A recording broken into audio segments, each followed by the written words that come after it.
ከትርጉም ጋር በተያያዘ የኢትዮጵያ ኦርቶዶክስ ተዋሕዶ ቤተክርስቲያን 3 መንፈሳዊ ውድቀቶችን አስተናግዳለች በታሪክ ውስጥ። 3 ህመሞች ብየዋለሁ። ቁስል ከቆሰለ በኋላ ቢድን እንኳን ጠባሳው አይለቅም። ጠባሳው የማይለቅ የማይሽር ቁስሎችን በቤተክርስቲያን ውስጥ ተፈጽመዋል።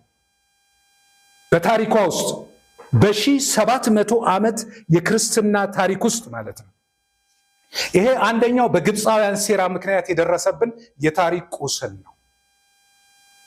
ታውቃላችሁ በፍትሐ ነገሥት አንቀጽ 4 ቁጥር 50 እና ኒቅያ 42 በተባለ ፍትሐ ነገሥት ውስጥ ማለት ነው ኮት ያደረኩት ነው።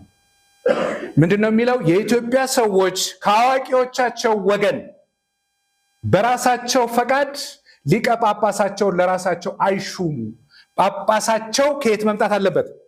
ከእስክንድሪያ መምጣት አለበት ተብሎ በስርዋጽ ማለት ነው በመሃል በገባ ሐሰተኛ ትርጉም ማለት ነው የኢትዮጵያ ኦርቶዶክስ ተዋሕዶ ቤተክርስቲያን ለ1700 ዓመት ያለ ጳጳስና ያለ ፓትርያርክ እንድትኖር ተደርጋለች። ያለ እረኛ 111 የሚሆኑ የግብፅ ጳጳሳት ኢትዮጵያ ውስጥ እየመጡ ቋንቋውን ሳያውቁ ህዝቡን ሳያውቁ ለፖለቲካቸው እና ለራሳቸው ጥቅም ቤተክርስቲያንን ተጠቅመውባታል።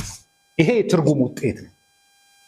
ሁለተኛ በአፄ ዘርዓ ያዕቆብ አማካኝነት የተተረጎሙ በንጉሱ ማለት ነው በ15ኛው መቶ ክፍለ ዘመን ሚዛን የጎደላቸው። ምን ማለት ነው ሚዛን የጎደለው ማለት? ህገወጥ ማለት ነው። ሚዛን የሌለው መጽሐፍ ቅዱሳዊ ያልሆኑ ድርሳናትና ገድላት ተአምረ ማርያምን ጨምሮ ያደረሱት መንፈሳዊ ቁስል ነቀርሳ ብየዋለሁ። ነቀርሳ ነው።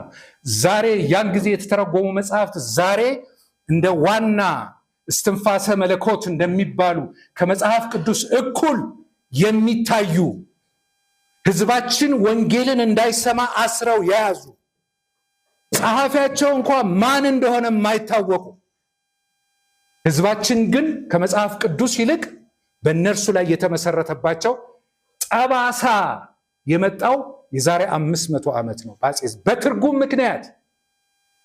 ይሄ አሁን የአፄ ዘርዓ ያዕቆብም ይሁን የግብፃውያን ትርጉም ጠባሳው እስካሁን ድረስ አልለቀቀንም።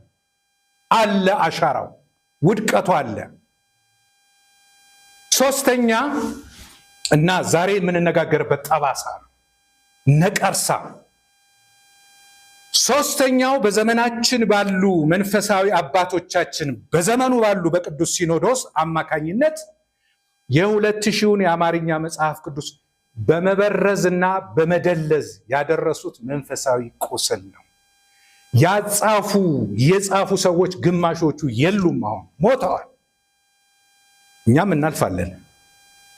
መጽሐፉ ግን እየቀጠለ ነው ያለው። ትውልድ ዛሬ ይሄንን እያነበበ ትውልዱ እንዳይድን እንቅፋት ሆኗል። ይሄ ትርጉም፣ ይሄ ቁስል ነው።